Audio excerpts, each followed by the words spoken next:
আমাদের এখানে ঝামেলার কারণে 5 দিন ধরে নেট বন্ধ করে রাখা হয়েছে।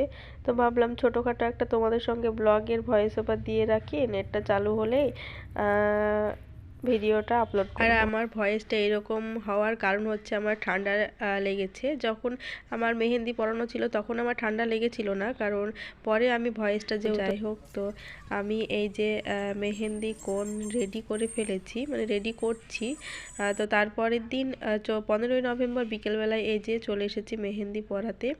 তো এখানে অনেকগুলো মেহেন্দি আমার সেল হয়েছে, অর্গানিক মেহেন্দি। তো ওর আগে থেকে বলে রেখেছিল নিবে যেহেতু। তো এখানেই আবার একটা ব্রাইডাল মেহেন্দি বুক করলো কালকের জন্য, মানে 16ই নভেম্বরের জন্য। যাই হোক, তো সেদিনকে আমি 6টা ছিল, সেদিন আমি 4জনকে কমপ্লিট করতে পেরেছি। তারপরে আর পারিনি, বাদ বাকি 2জনকে তার পরের দিন আমি পরিয়েছিলাম।